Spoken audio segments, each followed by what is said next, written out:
We are recording. Well, hi. Hi. And, well, It's not that warm, is it? it's not. It's I thought cold. it was going to be warmer than this. I put a bit of sun cream on. I don't think there was much point in that, but there we are. We are here. We're at Millbrook. We are indeed, and as you can probably see behind us, there's a range of manufacturers. We're going to go have a look and drive some cars in just a moment, but we thought you might like to see some of the things that we're doing today as well as hearing about them. So we've got some video on the go, so of course check us out on ukmotortalk.co.uk and on YouTube, where we are at UK Motor Talk, and unsurprisingly, pretty much everywhere else we are UK Motor Talk. All the socials. Here we go. Bye. UK Motor Talk at the SMMT Test Day 2024.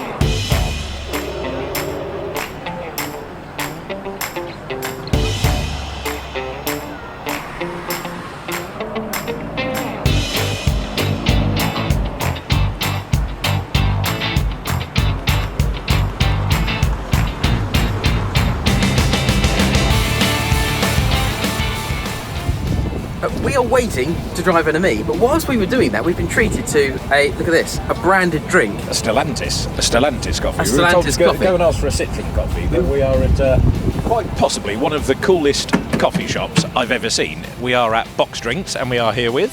I'm Rob, hi. Hi, very nice coffee. Thank you, sir, thank you. Yeah, we have various different coffee vans. This is our little Citroën AK400. It's a 1973. It runs, so we drive it everywhere. So this was come from Nottingham yesterday, hour and 40, driving down the M1. So it's fully functional. Top speed? Top speed, it does 60, but then if you hit an incline... Not too bad. It's okay, but then drops down to about 38 miles an hour on the inclines, which is a bit dodgy, but we're okay. We've got tactics, you know. Be bigger than what you are, just muscle yourself through. So yeah, fully functional barista coffee machine. So we do lots of corporate events, we do car events, we do festivals, we do private hire, weddings, all sorts. So we're wonderful, really. Yeah, I mean, it's mixed emotions for me, because I love coffee and I'm enjoying this, but it's there's slight flashbacks because I used to work in a restaurant on a coffee machine, so there's a little bit of sort of memories I've tried to repress. But I think this is a nicer way of doing it, because the scenery is quite pretty and it's variable, and if you don't like where you are, then you just pack up and drive down the road, don't you? And off you go. Roadshow, yeah, that's right. Yeah. But yeah, feel free to jump on the machine. We can make us a flat white if you want. I'm sure I can remember how to, but yeah, it's my old life, my previous life. Quite happy to leave that behind, I think. Oh dear, but it's got some dark memories there. it's a wonderful bit of kit, because it is eye-catching. It's different, isn't it? But it's all quite well set up and self-contained. So and we're plugged in today, but we can be off grid for about 6 or 7 hours. We can be on battery power and gas if we need to be. So yeah, we can be in the middle of the field anywhere we want, really. So all good, yeah. excellent. Show us around. Yeah, sure. So obviously this is the main setup. So we've got Jade on the machine at the moment.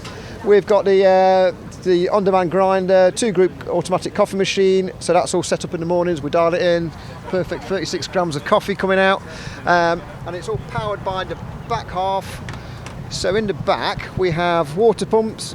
So behind these 2 big water tanks, you've got a battery box with 2 big batteries in it.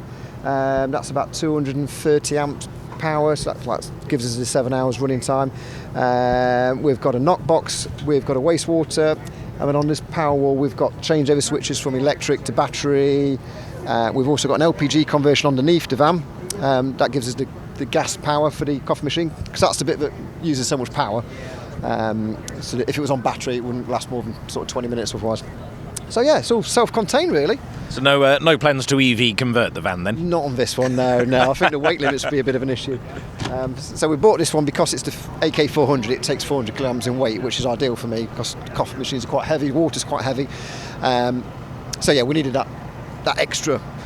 You can get an AK400 200, but that's obviously a little bit less. So yeah, the 400 is perfect for what we need. But yeah, EV conversion would add too much weight to it. Definitely, but no, it's a very nice coffee. Thank you, sir. Yeah, but very superb brew, it really is. No problem, It's that's nice, quite very all right, nice. no worries. Thank you very much. Super, thanks guys.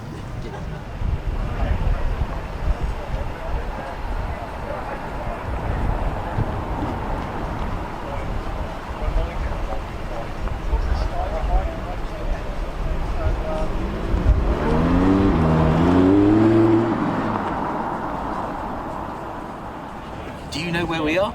It's cosy in here, isn't it? We are in the Citroën Ami Buggy. Look at this.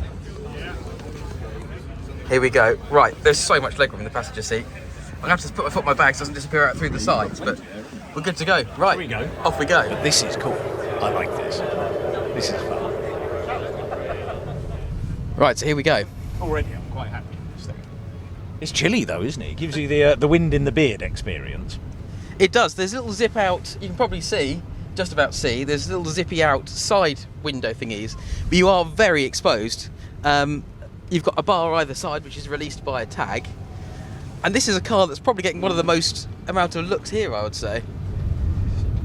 Yeah, it's mainly looks of bemusement and chuckling. But If you're conscious, self-conscious, you probably don't want to be sat in this car because people can see, well, pretty much everything, really. There's not a lot of shoulder room, is there? no, but it does have a fanny pack, as the Americans would call it.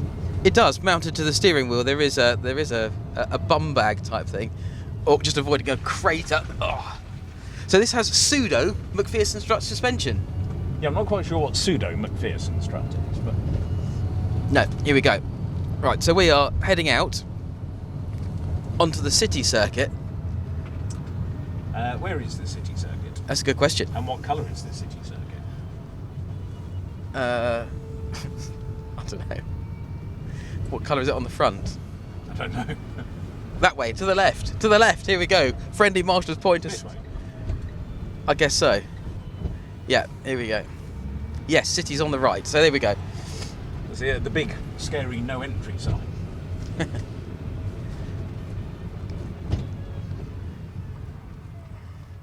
Straight Make over. sure I come to a stop. So in case you're wondering where manufacturers come to test their vehicles, this is it. Beep, beep. There's a chuckle there from the marshals. This is Millbrook. So there is a huge alpine circuit here, which runs up and through some really twisty off-camber roads, following a new Mini just over there. There's a high-speed bowl, of which we can do about 100 miles an hour today. And there is the city course, which we're heading to now. You can probably hear the amount of wind. Quick. Ooh. But it is quite good fun. Really, this is a city car, so that's the most important thing. Right, here we go, 0 to 20. Oh. It's probably not the most refined, really. You might also notice that as we've got the doors peeled back, they somewhat obstruct your shoulders. So it's a problem for a passenger. Is it all right for the driver? It's probably a bit more comfy if you're on your own, I would hazard, but This is an epic track, though. I'm just going to show you. okay. Right, so this is the city track, which is excellent. Oh, it's a very tight, twisty, very well suited to the Ami, and we're catching this Mini.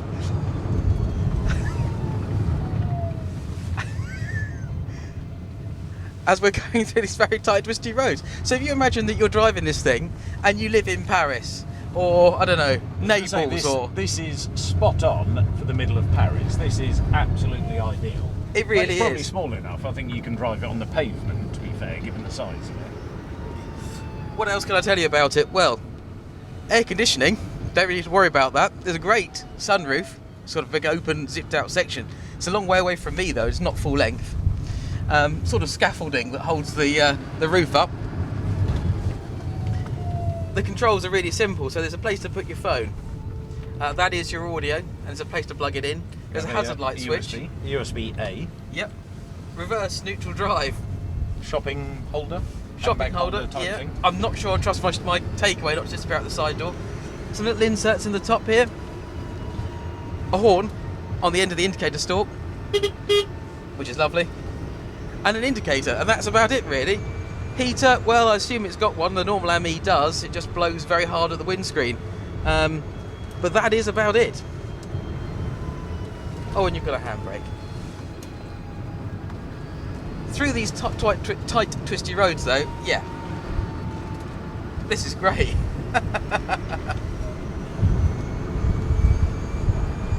Having got out of the car using the yellow tab, I'll just show you that. Just down there on the dash. This swings open, and you can see that the Ami is the same in both directions. So the front and the back are basically the same panel. So the passenger door opens the opposite way round to the driver's door. And you can see, looking at the tail lamps there and the indicators, if I go around to the front, that you've basically got the same panel, both ends.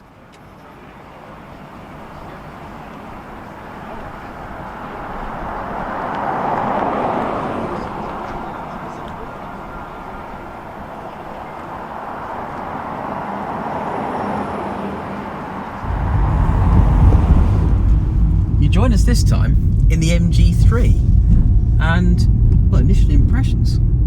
This is the car that's due to effectively take the crown from Fiesta, if you listen to what MG is saying anyway. It's quite a nice thing to sit in, isn't it? Yeah, with the demise of Fiesta, there's certainly a large, small car-sized hole in the market, which all the other manufacturers are going to be clamouring to try and fill. I quite like this. We haven't done too much in it yet, but it's quite a pleasant thing. Materials look nice. Reasonably softish touch plastic up there. All the bits that you touch are maybe a little on the hard side, but it's probably about the quality you would expect. But the steering wheel is nice. Gear selector's a little bit cheap, but okay. I think when we compare this thing to a Fiesta, because let's face it, that's what we're here to do. This is a 1.5 hybrid, so it has an engine as well as having the electric motor, which is able to drive the wheels. My initial impressions were pretty good actually. The seats are comfy and they're nice and soft. They seem to be relatively well supportive.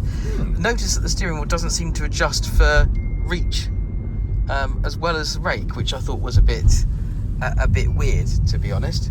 We're just about to head out onto the real roads here, so we're just heading out of Millbrook now. It's boinging at us for something. Oh, it thinks we're doing faster than whatever the limit is. So this car has traffic sign recognition, which you might just be able to see out there. It's got a little screen above the top, which on this is a bit dark, truth be told, from where I'm sitting. It might be better for you. That's perfect from where I'm sat. It's very good. So this gives you your speed and all the other vital information. You've also got a touch screen down here. There's a shortcut button to get you home and one for the climate control, but it is touch screen, which of course is the way that things are these days. Like many people, I tend to prefer real buttons, but there you go, it is what it is. It does appear to be constantly telling us when the next service is due, which could get a little bit irritating. 14,000 miles. You've got heated seats and a heated steering wheel, which is nice. Lots of space for storage and things, cup holders, and the circular drive dial selector there. I think the trim looks quite nice. So you've got soft touch bits. Co-driver. Here we go. Turn left at the exit of Millbrook Proving Ground. Continue over level crossing in 1 mile. Through water splash. Through water splash. So here we go. There are some nice little touches in here, like the frameless mirror. I'm just having a look at the doors as well. So the textures all look pretty good. Top of the dash is quite hard, but you wouldn't know it to look at it, to touch it. Yeah, well, the door cards are plasticky. There's some soft touch stuff down here, but it looks pretty good. And I guess you've got to consider that this is a small car, and if you compare it to something like a Fiesta, then yeah, it's probably comparable. I've spotted something. I'm not sure if it's an indication of performance or whether it's just optimism, but we have a menu called Overspeed Threshold. So presumably this bongs at you when you're going over a certain speed, so 20, 30, etc. It goes all the way up to 150 miles an hour. Does that mean the top speed of this car is over 150 miles an hour? Infotainment then, and it's got a decent rear view camera, resolution's okay, and a 360 degree camera in here. You've got a home button. Ooh. Oh, Stop it. what have I done? I pressed a button. Oh, look at that. That's clever, isn't it? Could you drive along like that? Swipe on the screen. Look at this. I want that.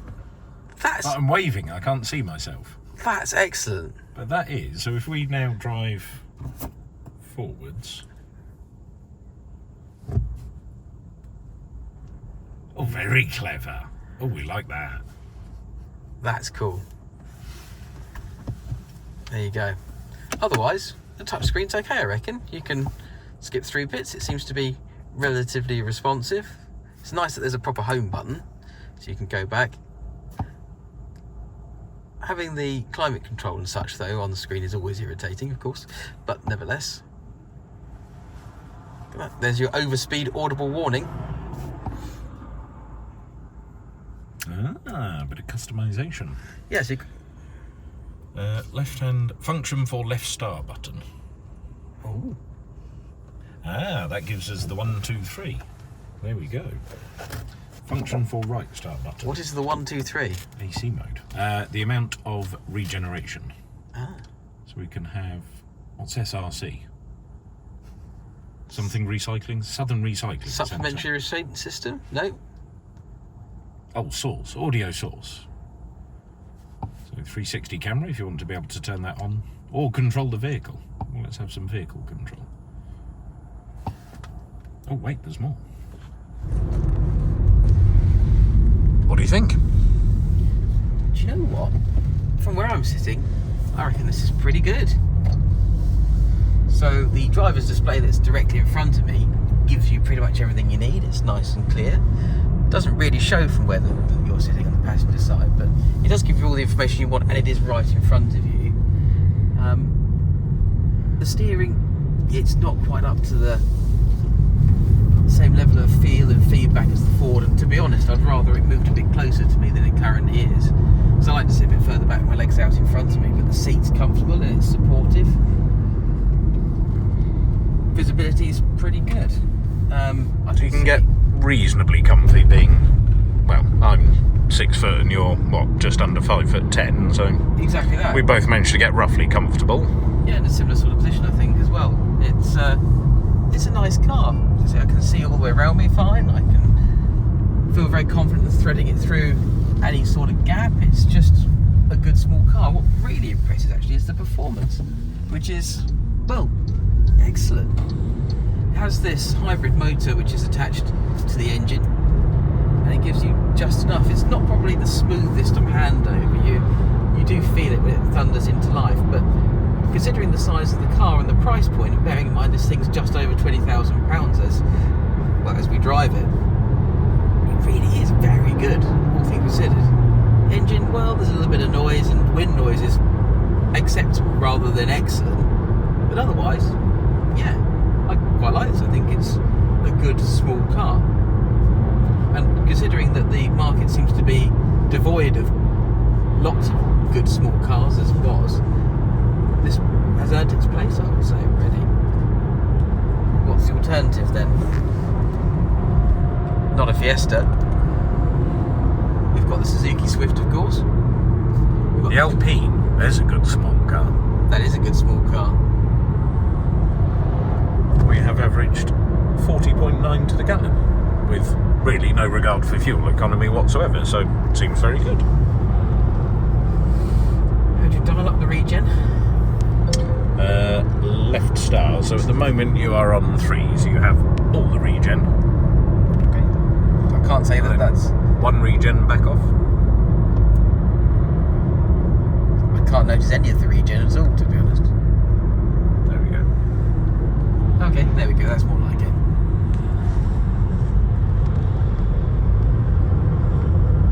It's amazing what a difference it makes having that extra hyper assistance to the torque, isn't it? So, summing up, what would we say? I think overall, average interior quality, I think it's about the same, if not slightly better than a Fiesta, isn't it? There's certain bits that are nicer, certain bits that are slightly cheaper. You notice the brake pedal rubber down there was a bit slightly cheaper looking. Top of the dash maybe a little bit, but that bit's nicer. That bit's maybe a bit worse.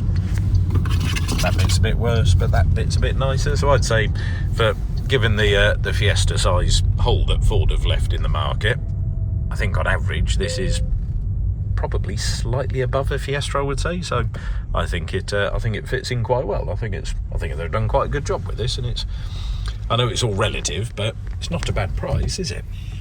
I think it's entirely recommendable at the money that it is. We were just discussing a moment ago, if your dad came to you and said, look, I need an automatic vehicle, I don't want to spend much more than 20 grand, can you recommend a car to me? The answer is all of us would say yes. This is a car that's entirely recommendable. Okay, the steering could do with a bit more feel, but the handling is still pretty good. Everything is comfortable, everything is relatively easy to use.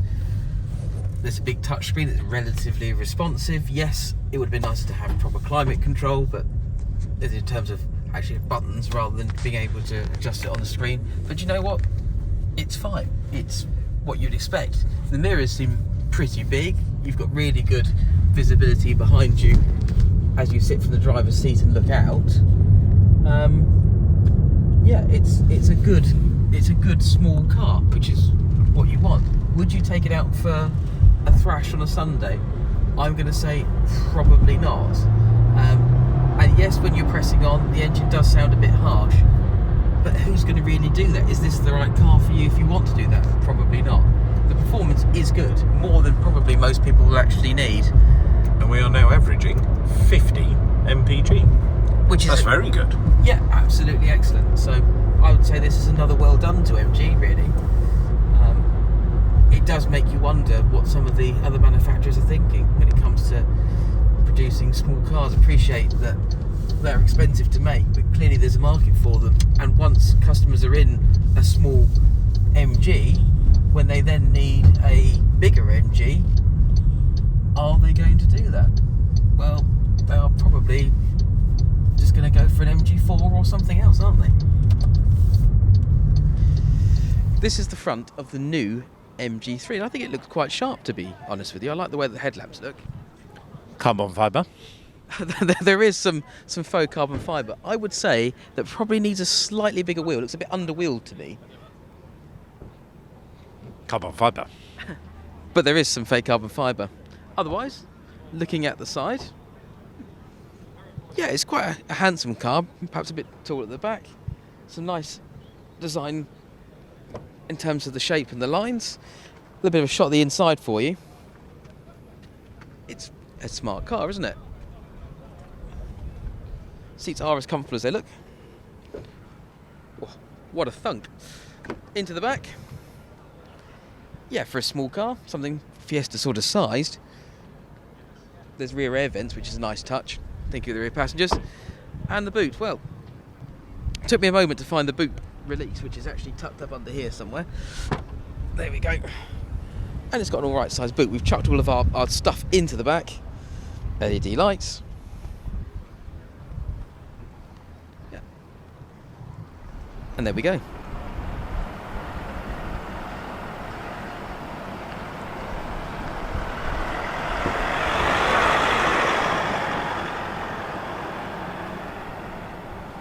So here we are, outside of the EX30. I think it's quite a sharply styled thing. There's definitely bits of Polestar about it, isn't there, with the tail lamps, but also a lot of Volvo as well. Big 20-inch wheels. And a very sharply styled front end. Look at that. First impressions. I quite like this. So this is the new Volvo EX30. We decided that despite the fact we were tempted to take out the twin motor version, which is rapid, this is the rear-wheel drive extended range, which is the one that probably, if you're interested in this car, you're likely to buy. It feels lovely, doesn't it? It feels really good quality in here. Despite the fact that there's not very many buttons and things, it did just take us a moment to figure out how to turn the radio down, which is slightly irritating. Everything, despite being made of recycled things, feels lovely. This car has a lot of things that make you go, ooh, in it. And I can't do a high-pitched ooh, because my throat is still a little bit sore. Nice. And that has two positions, doesn't it?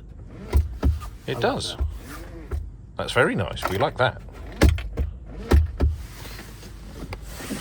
Got some more storage under here. Yep, somewhere for your phone to charge up down here.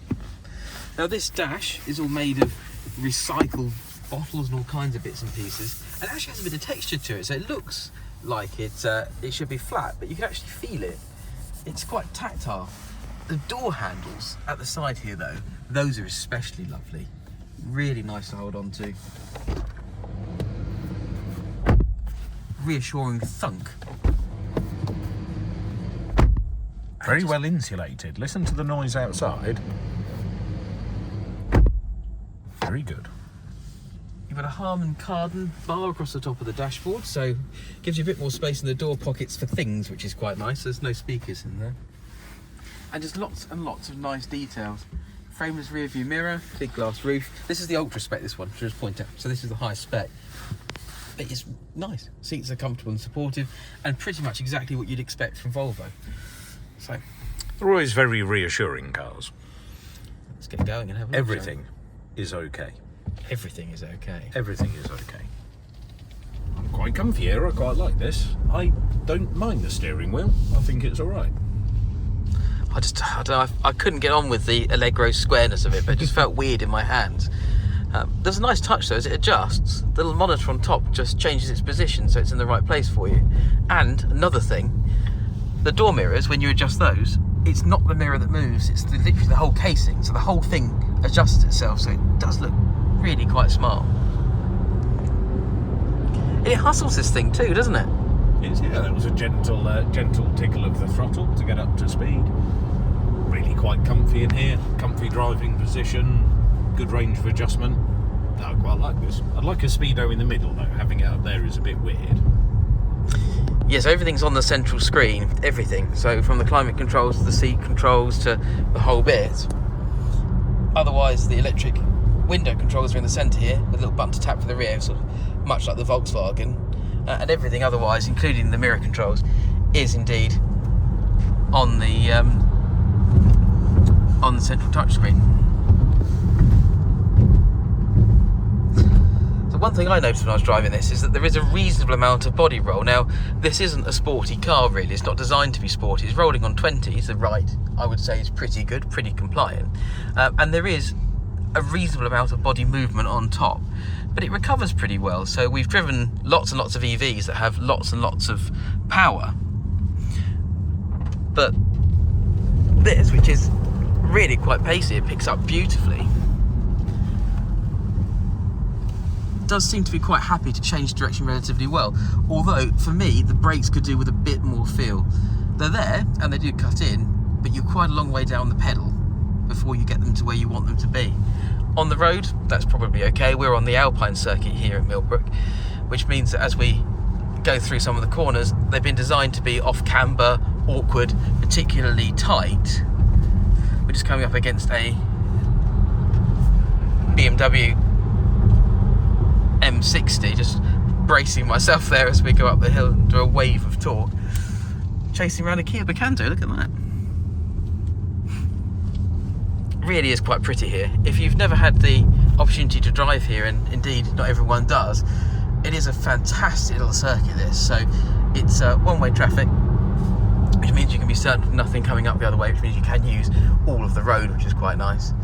And there are areas where you can overtake, but it is very twisty. There's some areas where you do need to brake relatively hard if you're going at any sort of pace, and of course by any sort of pace we mean up to the posted speed limit, which of course we never exceed.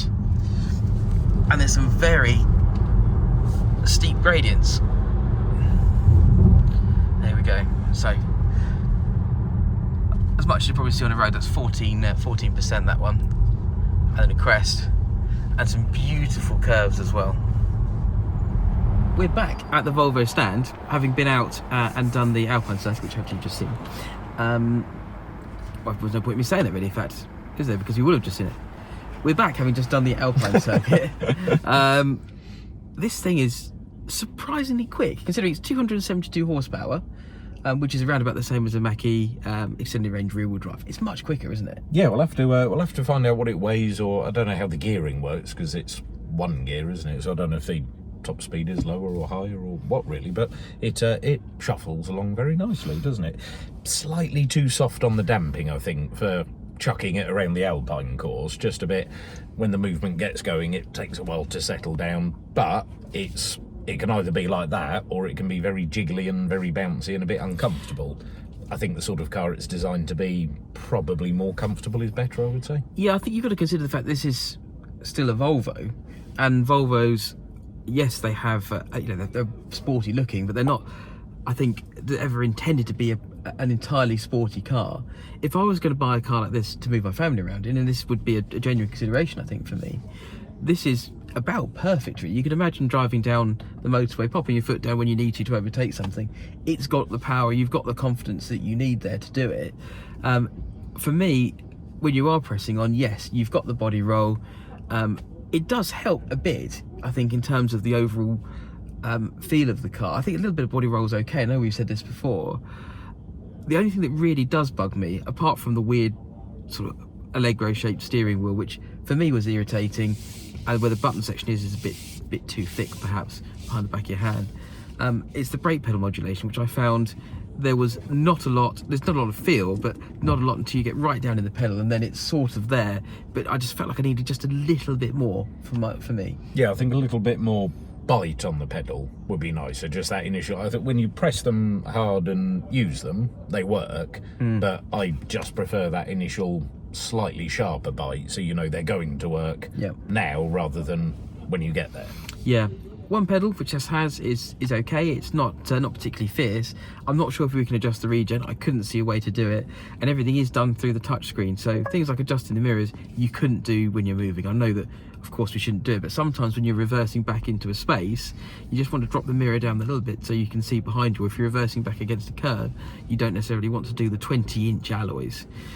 Does have quite a good camera though, which is well, it's a rear camera and a 360 camera as well. Not quite so funky as the MG3, which we drove earlier, but still pretty good. So this is the big touch screen, and there is the camera, as you can probably just about see. Everything here is a touch screen, so you can flick about, look in front. You can see this beautiful 262 coupe, which I think we'll have a look at in a moment. The front wide view camera is very good, isn't it? That's very impressive. Yeah, to be able to see from where I'm sat now, I can, if I put my head back against the headrest, I can just see the top of the number plate of that 262. So that's giving me all of that extra vision there. My actual vision in real life stops about there. So that's a phenomenal amount of extra vision. That's very good. And of course, don't forget, everything is okay.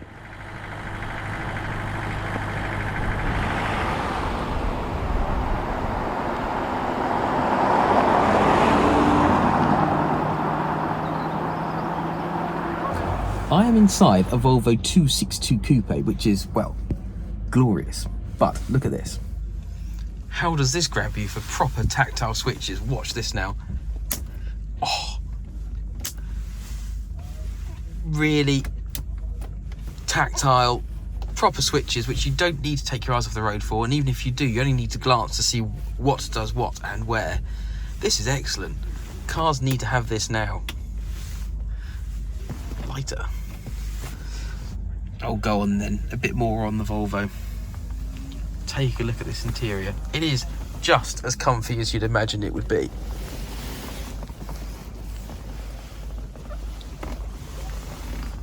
Want to have a quick look outside? I've got to show it to you. Look at it. What an absolute beauty.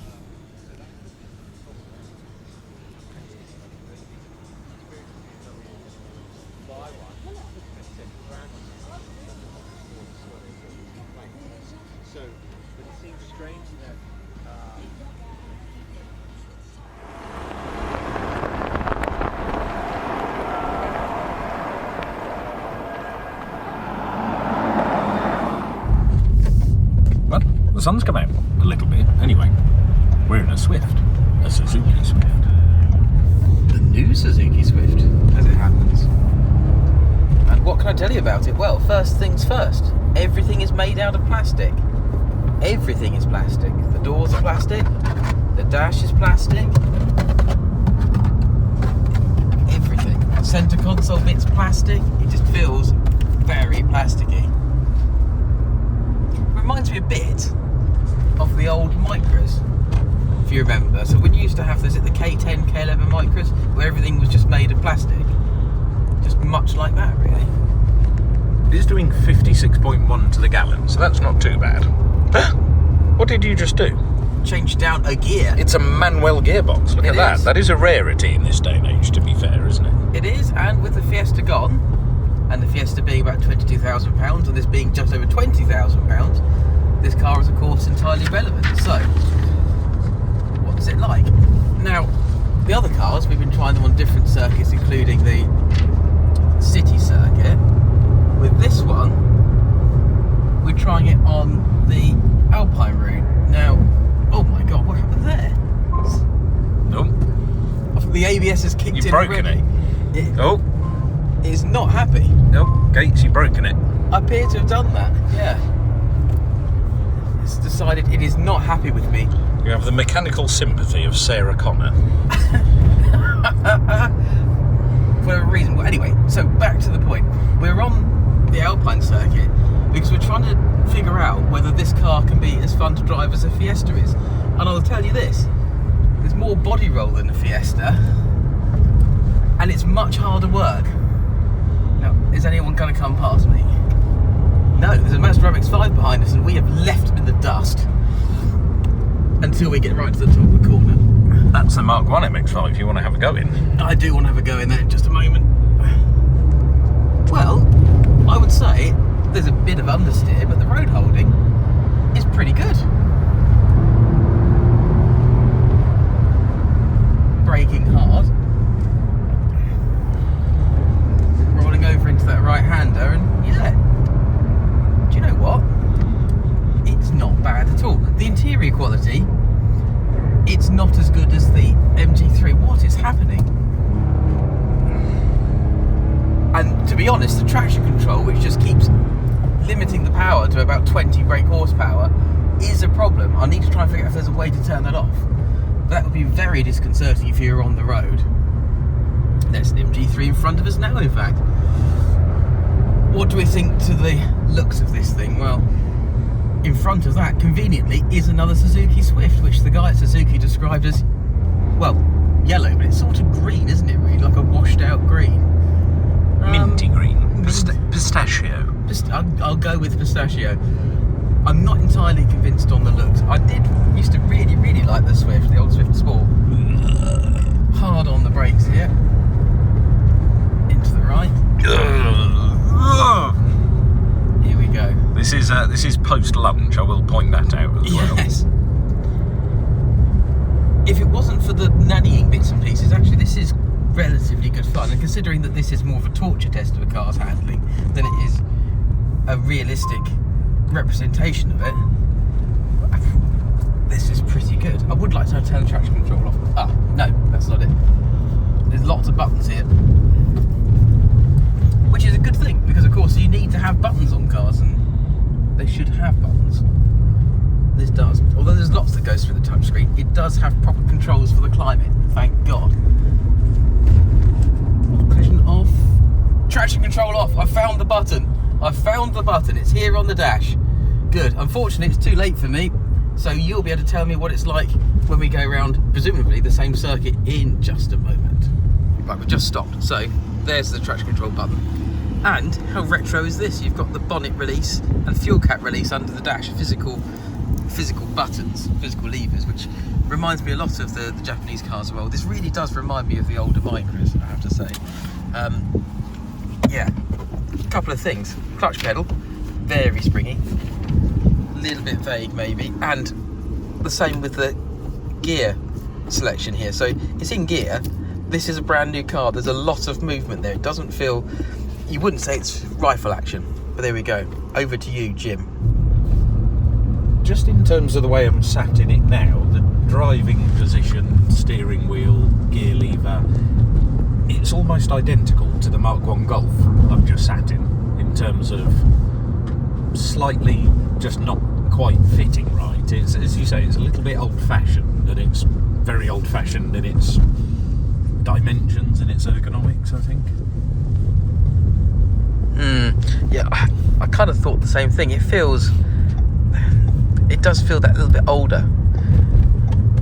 It does feel a bit older to me. And bearing in mind that I appreciate that these days, for a new car, perhaps £20,000 is not a lot. It's probably that magic number, in fact, that we tried to get beneath. But I'm not sure. See what you think. Look, so plastic gear lever, plastic. When it goes into gear, it's, you know, it's in gear, but it's not the most positive feeling whilst it's getting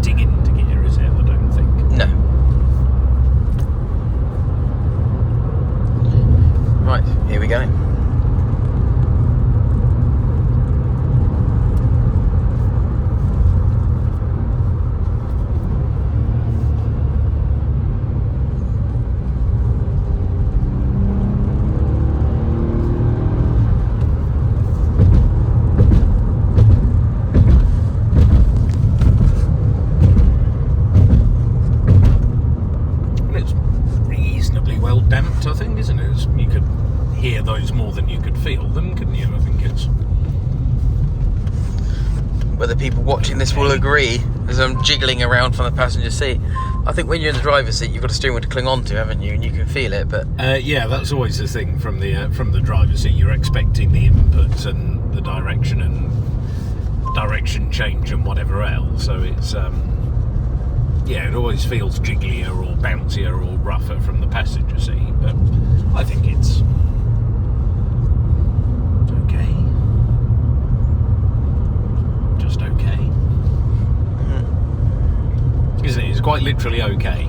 Yeah, I think dynamically it is okay. It clings on better than I thought it probably would. And we're going to find out what it's like in an overtake now. We go past this Isuzu. I think power-wise, it's pretty good. Yeah. 1.2. Mild hybrid. I think this uses a 12-volt hybrid system as opposed to a 48, which is unusual. And the good thing is, you can put all the power down straight away, because it's got so little power, but you can put the power down before the corner. And because there's so little of it, you know you're still going to be alright on the way out of the corner. Right, I think I've nailed this. So this reminded me of sitting in the Mark 1 Golf from earlier on today. I think this car is perfect if you're a younger driver, or you're a set of parents looking to buy your kid who's just passed their driving test a car, but you want them to have something that's new and modern and safe and reliable and whatever else, but it's still a car. It still feels like a car. There's 3 pedals. It's not an SUV. It's not electric. It's not automatic. It doesn't park itself. You need to remember to pull the lever in the middle, which is an actual handbrake, rather than relying on the computer to turn it on for you. I think this is an car. This is literally a car. So it's I still think there's a place for cars like this. I don't think it's I think to call it old-fashioned is probably quite cruel. I think it's actually just what a car is, and it's all a car needs to be, and I actually quite like it for it. I think it's quite charming. So yeah, well done, Suzuki.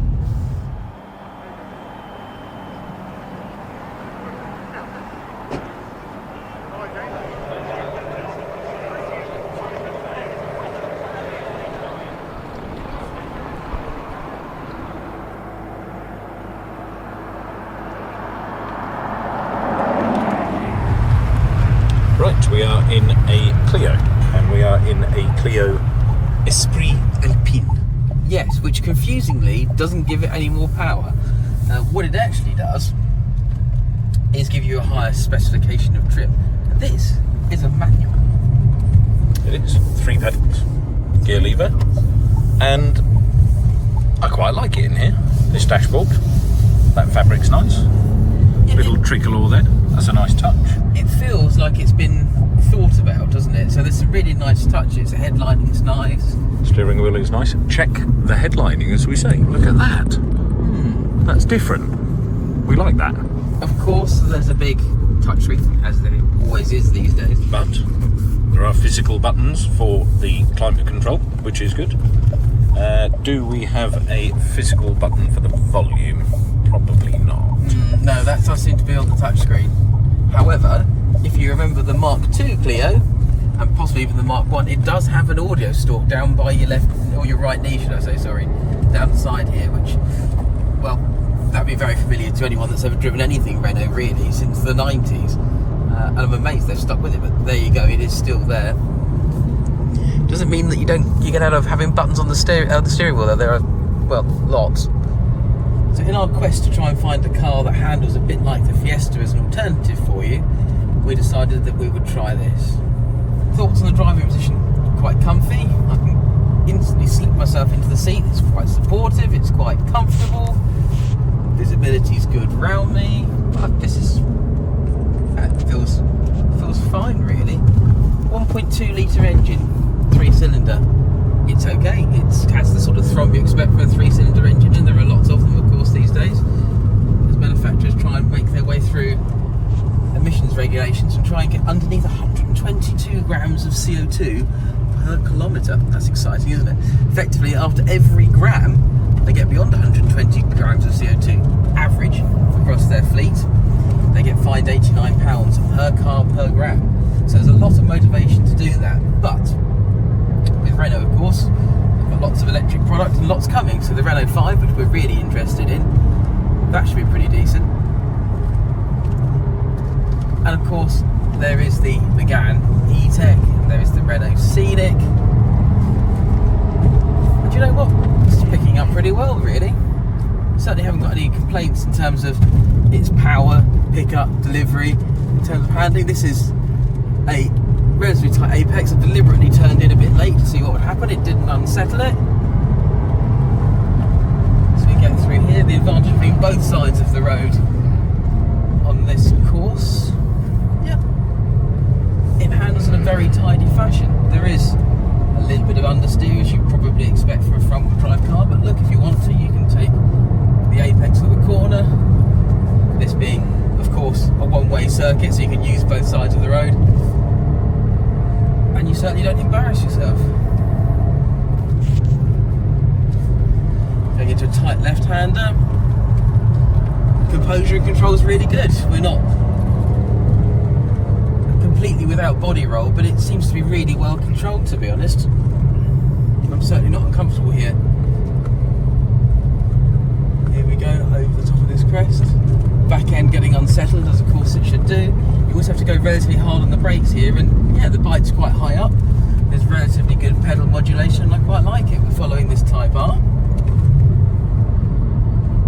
A really good little car. So in the handling stakes, if there's a B road near you and you want to pedal your way through it, and of course you can do that because you have a gearbox, which is pretty good. It's maybe not as direct as the Fords, to be completely honest, but it has a positive shift and you can't really argue with it. Clutch feels pretty good. And of course, as with most cars, it's a 6-speeder, so pop it into high gear on the motorway and you're certainly not going to be absolutely listening to it buzzing its head off. What do I think on the Clio then? Well, it's comfortable, it's got a reasonable sized boot, it seems to be well thought of on the interior. They don't seem to have skimped particularly on the materials. There are a few bits of plastic here and there on the controls. They feel fine. The bits that you actually touch, they feel pretty good. And the stuff that you look at, well, that looks good too. So I would say not a bad little car. The outside then, well, the design's pretty smart, isn't it? But then Renault have always been pretty good at that. All the Clios have looked relatively decent to my eyes. I do quite like the fake centre lockers. Look at those. Look really quite smart. All-round discs, concealed back door handles, reasonable amount of space in the back. The only thing I don't particularly like, I have to say, is the boot release, which is down here, and then you have to put your hand in the gap. But a reasonable sized boot. Nice details in the lamps. This one's got a few extra options, things like the blind spot indicator system, which is quite smart, so if something comes along your rear quarter, yeah, you can sort of see it there, gives you a warning. And the familiar Renault face as well there, look.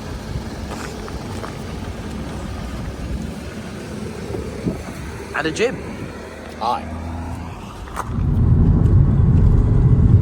First impressions, I really quite like this, to be honest. I think it's quite nice. It's just a nice, buzzy, fun way. It's got good brakes, which is quite useful. Good little car, this. I'm instantly quite comfy. It's got nice driving position, nice and relaxed. Feels roomy up front. Not sure how much room there is behind me, but on our quest for a Fiesta alternative today, or it seems to have turned into a quest for a Fiesta alternative. There's probably about the same amount of room behind me as there is in a Fiesta. Yeah, I'm quite liking this. I like the dashboard. I like the little touches, the thought, the care and the attention. The seat belts, for example. Look at the seat belts, just having the edges of them in blue. It's just a nice little touch, isn't it? It doesn't cost anything extra, but it shows that somebody's thought about it, and it's a nice little thing. Gear changes, you say, not quite as slick as a Fiesta. Could certainly do to be a bit better engineered there. We can go for an overtake here. we've managed it. Brake slightly late. Final thoughts. I really quite like this. I know this is the higher spec, isn't it? It's the Esprit Alpine. So it's got all the nice bits and pieces. So comparing it to our dearly departed Fiesta, what's this? An ST Line X? It's got to be, isn't it? Fairly high up in trim levels and fairly humble in engine power. I think this is a nicer place to sit, if I'm honest. Yeah, just slightly tighten up the gear lever action, and I think you're about there, to be honest. The handling's cracking, playful, nice. Like you say, that the volume control stalk is very dated. But I like the little touches. This is a car that's had some passion put into it and some design put into it, rather than penny pinching, taking all the features out of it. Still got some physical buttons. Got 2 blanking buttons there, so again it reminds you you're not in quite the best model you could be, which is nice. Yeah, we like this. Oh, we've got a heated steering wheel. Let's put that on. Well done, Renault. Chapeau.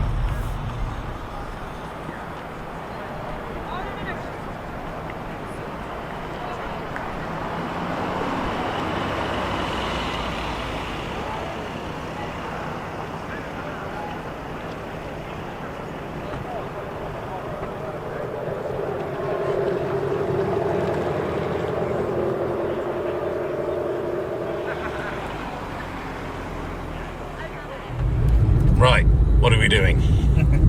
So what we thought we'd try is we're joining the high-speed bulb in a Mark 1 Kia Picanto, and why that is important is because this is my first car, and of course what you do in your first car, pardon? You try and make sure that it will do what it needs to do. Now I'm trying to get to 100 miles an hour, so we're currently doing 70.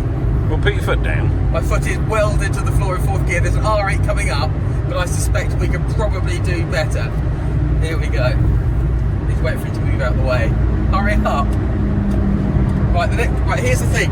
Can we get up behind this? We slipstream the Audi. No, he's gone. We're at a steady 80, and this is as fast as it'll go. No, we're doing it 90. If you put your foot down. It is welded to the floor.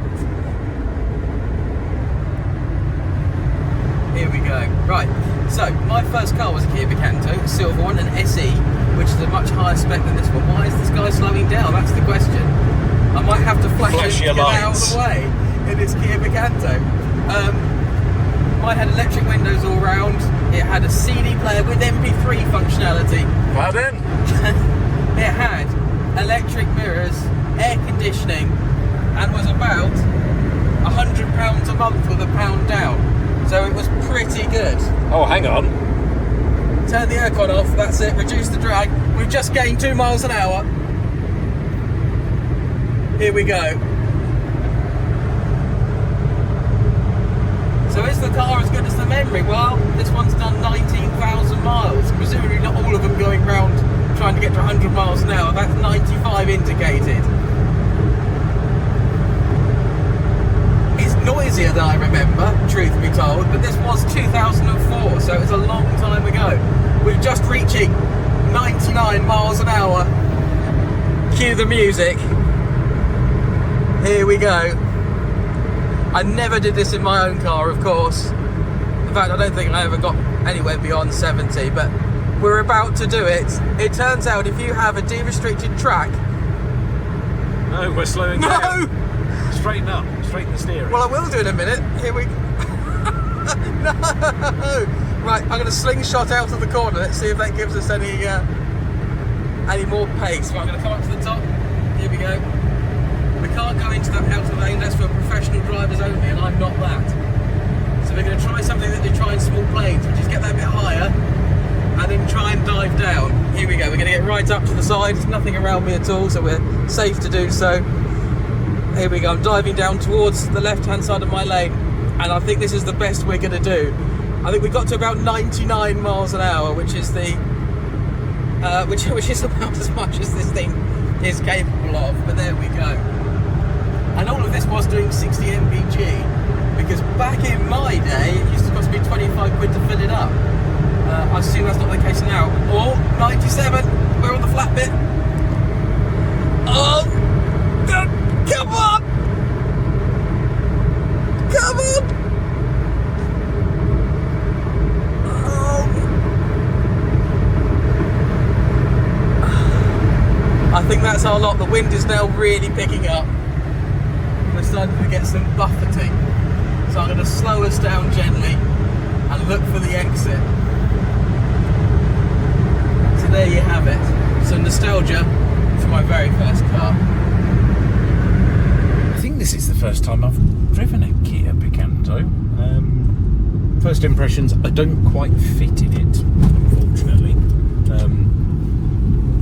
I think there's a bit of a height difference between us, isn't there? I'm 6 foot and you're just over 4'10". So there's I could do with a bit more leg room, but that's all there is, I'm afraid. I can't go back any further. So just a little bit cramped, but it's a little car, isn't it? It's quite cheaply made and quite cheaply put together, but it's got all the bits and pieces. Yeah, it's cheap plastic everywhere. But how much did you pay for this in 2008?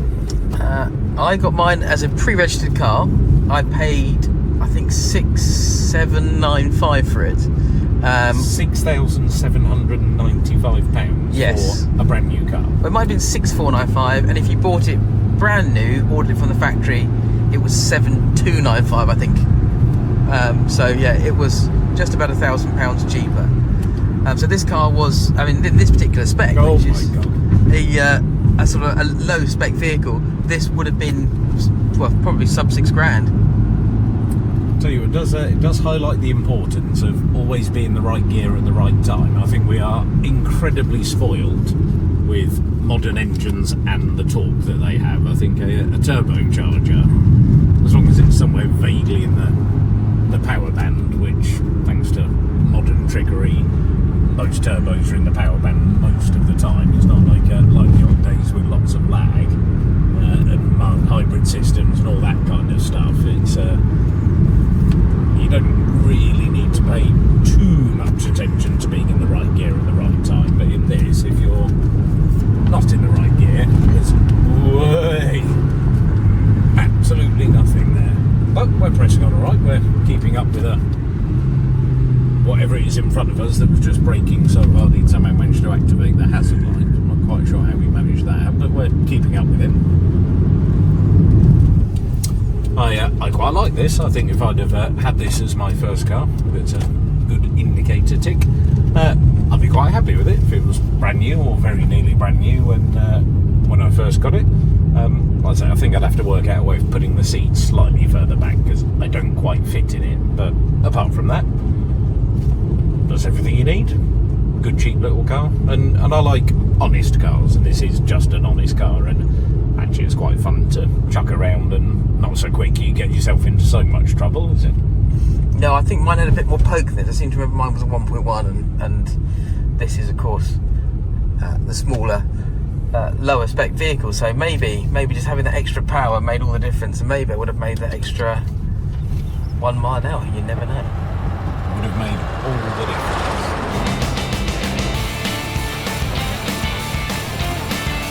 It's just been another really good, really action-packed day. There's been some great cars we've driven today. We've seen some interesting stuff. I think it's been a cracking day. I want to say thank you to the SMMT for inviting us along. Yes, a very big thank you. It's always very well organised, very well attended, and it's just a cracking day out, isn't it? So thank you for listening along and watching along, and we'll see you next time. See you next time. Bye-bye.